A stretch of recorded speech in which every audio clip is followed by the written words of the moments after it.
I still remember the first time I felt it. That knot in my stomach, the one you can't explain until it's too late. It wasn't in their words. No, it was in the silence. The way they stopped apologizing, stopped pretending. The air thickened, suffocating under the weight of things left unsaid. It was supposed to be simple, just a favor. Victoria, my sister, and her fiancé, Ethan, needed a place to stay before the wedding. A few months, tops. A temporary arrangement. That's what I told myself. That's what I believed. It was a favor. But what do you do when the favor turns into something else entirely? I had the space. Just sold my share in a startup, built a portfolio that made me feel like I finally understood the word adulting. I was saving for a townhouse, planning for the future. My future, clean, stable, easy. Then they showed up. And without realizing it, they didn't just take my guest room. They started to take everything else too. 3 months. That's all we agreed on, 3 months, and then they'd be gone. But the moment they moved in, I could feel the lie hanging in the air. That word temporary, it felt wrong from the start, like a promise that had already been broken. It started small, just the wedding deposit. $5,000. A small bump in the road, I told myself. Weddings are expensive, right? Fine, I can handle that. But then, a few days later, I got another call from Victoria, her voice strained like she was trying too hard to be casual. "We're a little short on some wedding expenses," she said. "Could we use the account again for another $5,000? Another $5,000. I hadn't agreed to that, but it was family. And family has this way of making you bend until you break. So I transferred the money, thinking, of course, that this would be the last time. After this, we'd be fine. But it wasn't the last time, it never is. The money started to disappear faster than I could keep track. It wasn't just for the wedding anymore. A taste for luxury, a craving for excess. What was supposed to be a once-in-a-lifetime event became a financial black hole. And every transaction just vanished into it. No thanks, no gratitude, just more. And then came the crypto exchange. One night around 2:14 a.m., I got a notification on my phone. $7,500. My heart stopped. What was this? I walked into the kitchen. Ethan was sitting there at the counter, his laptop glowing in the dim light, his face expressionless. "Arbitrage," he said casually, like that explained everything. "Arbitrage," I repeated, my voice low, barely above a whisper. "With my wedding account?" "It's fluid capital," he shrugged. "We're just exploring options." Fluid capital. That's what he called it, fluid, my money swirling around in a game that wasn't mine to play. A gamble I hadn't agreed to. A game where they were the only players and I was the pawn. I demanded invoices the next morning. Transparency, I said. I wanted to know where my money was going, but when I asked, that's when the shift happened. Victoria's voice changed, her tone defensive, almost angry. "Do you think we're stealing from you?" she demanded, her eyes blazing. Stealing? I hadn't said the word, but in her eyes it was already there, hanging heavy in the air. And for the first time it hit me, I wasn't being generous. I was being manipulated. I didn't know it yet, but I was already in too deep. That night I checked the account again, $28,000. The balance was higher than ever before. My stomach dropped. This wasn't temporary. This wasn't a favor, this was something else. A game I didn't even know I was playing until I was already losing. And that was the moment. The moment everything changed. The moment I realized that the life I thought I was building was slipping through my fingers and I hadn't even seen it coming. It was late, and the city outside my window felt like it was slowly suffocating beneath the weight of my thoughts. The hum of the streetlights and distant traffic barely reached my ears as I sat at my desk, staring at the screen. I couldn't look away from the numbers, even though they had started to blur into something unrecognizable. The more I read, the more everything began to unravel. This wasn't just about wedding expenses anymore. It wasn't about money, it was about control. Their control, Emerald Coast Consulting, $12,000. The name didn't even ring a bell. I searched for it online, nothing. No registration, no website, just a ghost. A company that didn't exist, and yet here it was in my account history taking my money. I didn't need to ask what it was. I already knew. It was more than just a simple mistake, more than a random slip-up. This was something planned, something deliberate. I tried to ignore it. I told myself one mistake, just one. But then the next day came and so did more transfers, more suspicious charges. My account was bleeding money. The total had grown to $48,000 in just 6 months. $48,000. The number was etched in my mind, a reminder of how far I'd fallen into this trap. I wasn't stupid. I wasn't blind. I could see what was happening, but I had given them the benefit of the doubt. I had trusted them, and now with every new charge the weight on my chest grew heavier. What had started as a wedding favor had become something darker, something more sinister. I remember the day I finally couldn't ignore it anymore. My mother called. Her voice, that familiar tone of concern, was strained. "Victoria feels humiliated," she said. "She says you're making her feel like she's stealing from you." Stealing? I hadn't said that, I hadn't even thought it. But the way she said it, it was as if the word had already settled between us. Like it was an accusation I wasn't allowed to make. I hadn't accused anyone of stealing, not out loud, but somehow the silence had made it true, and in that moment I realized something. It wasn't just about money anymore. It was about control. They were trying to control me, my space, my resources, my life. I had been too generous, too forgiving, too quiet. And that silence, it had been my mistake. I should have fought back when I saw the storage unit charge $2,100 for legal document preparation. Legal documents? For what? A wedding? No, something didn't add up. And I wasn't prepared for the avalanche of lies that was about to come crashing down. But I wasn't going to be buried by it. Not anymore. That night I took a long, hard look at my accounts.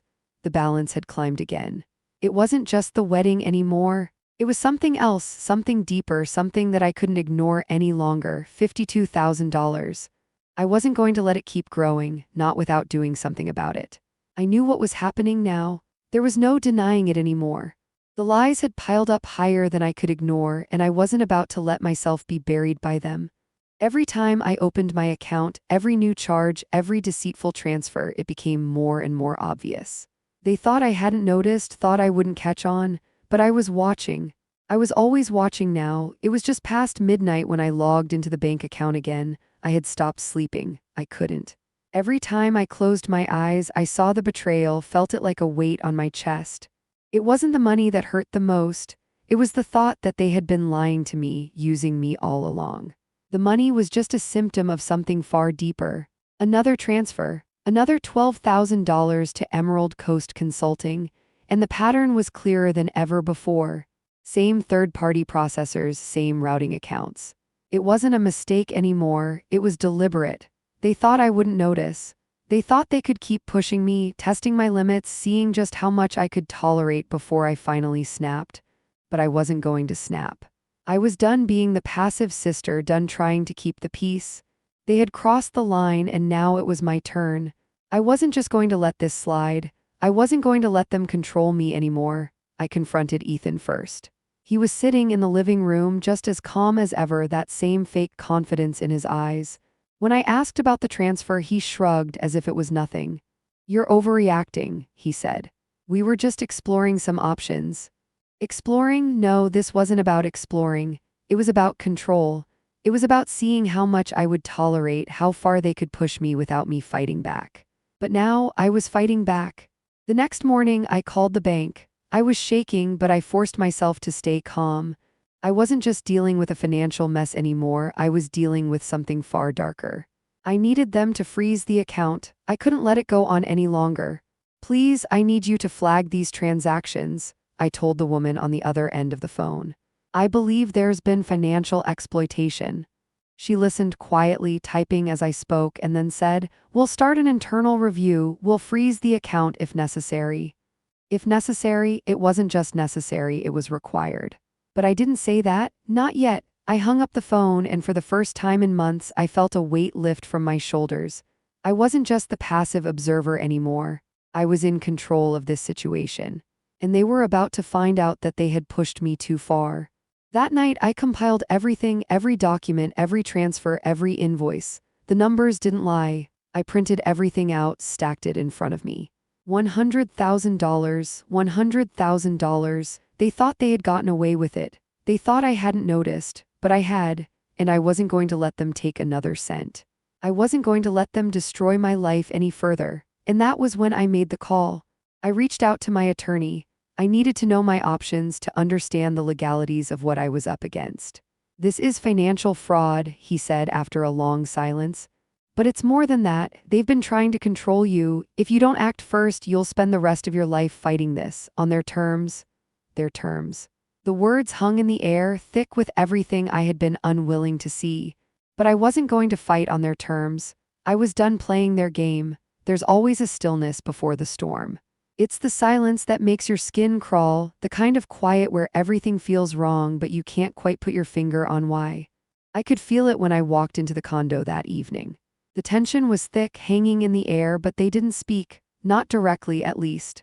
Victoria was on her phone, pretending to scroll through wedding plans like everything was fine, but I saw the way her eyes flicked to me then away. Like she was waiting for something, waiting for me to break, waiting for me to react. Ethan was pacing, his phone glued to his ear as always, talking in that rehearsed, calm voice that I'd learned to recognize. It was the kind of calm that was anything but the kind of calm that covered up something much darker underneath. I didn't react, not right away. I moved through the space slowly, deliberately. Every step, every breath felt calculated. They thought I was the quiet one, the stable one who wouldn't fight back. They thought I was too passive, too forgiving, but they were wrong. That night I didn't check the account, not immediately. I didn't want them to know what I was doing. But I couldn't sleep, not with everything weighing on me. I stayed up, my mind running 1,000 miles a minute, my pulse quickening with each thought of the betrayal. The next morning, before I even left for work, I checked the transactions again. My stomach turned when I saw it. Another transfer, another $15,000 to Emerald Coast Consulting. It wasn't an accident anymore. It was a pattern. A deliberate move to drain me, to take whatever they could without me noticing. But I had noticed. I wasn't going to let them get away with it. I didn't pick up the phone and confront them right then. No, they were expecting that. They were waiting for me to lose my temper, to make a scene. Instead, I sat in silence. I let the gravity of the situation settle around me, and I felt something shift inside me. I was in control now. Later that evening, after I'd gathered everything, every document, every transaction history, every bank statement, I sat at my desk, staring at the pile in front of me. It wasn't just about being the reliable sister anymore. It was about securing my future. It was about putting an end to this once and for all.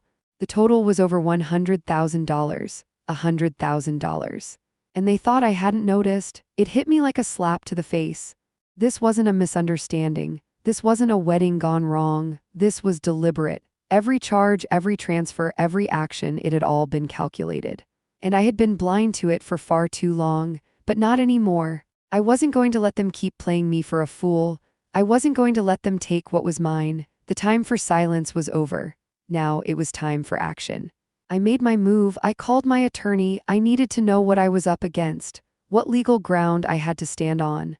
"This is more than just financial fraud," he said after I explained everything.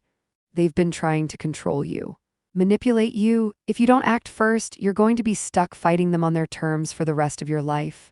I didn't need to hear more. I was done playing by their rules. I was done being the quiet, stable one. I was taking control of my own life on my own terms, and they were going to regret ever thinking they could use me. The calm before the storm, that suffocating silence, wasn't something I could ignore anymore. I felt it in my bones, this sense of inevitability. It was like the universe itself had paused, waiting for something to happen, and I knew deep down that something was coming. I woke up that morning, and for the first time in months, I wasn't consumed by doubt. The quiet that had settled over me the night before, it wasn't peace, it was strategy. And strategy, when executed right, is louder than any accusation they could throw at me. The day stretched out before me, empty yet full of tension. I went through my usual routine, coffee brewing, laptop opening, transaction logs ready for review. But as I sat there, reading over the same numbers that had haunted me for months, I felt something else. It wasn't just the weight of the numbers or the betrayal anymore. It was the realization that I had built something. I had built a life that was mine, a future that didn't rely on them, and it was time to show them that. They still thought they had the upper hand. They still thought I was the same woman they could manipulate, the same woman who had been silent for too long, who had stayed out of their way, but they were wrong. I wasn't going to be their pawn anymore. I didn't let them know I was onto them, not yet. They were expecting me to lash out, to make a scene, But I was smarter than that. I sat in silence, watching them, waiting for the right moment. I let them think they were still in control. But they weren't, I was. I'd spent months planning, gathering evidence, stacking the odds in my favor. The moment was coming, and I could feel it in my gut. It wasn't just about the money anymore. It was about taking back what was mine, about standing up for myself and demanding respect. This was no longer a favor, it was war. I gathered everything, every document, every statement, every single shred of evidence. I knew what I was going to do. That night I called my lawyer. "I'm ready," I told him, my voice steady. "I'm ready to take them down." He didn't need to ask anything else. He had seen the determination in me before, but this was different. This was the calm before the storm, the final act. The next day I walked into the condo. I was done being polite, done being the one who kept the peace. I was here for something else now. Victoria was sitting on the couch pretending to look at wedding plans, but I could see the way her eyes flicked up to meet mine, knowing something was coming. Ethan was pacing, his usual mask of confidence barely holding together. But they weren't the ones in control anymore, I was.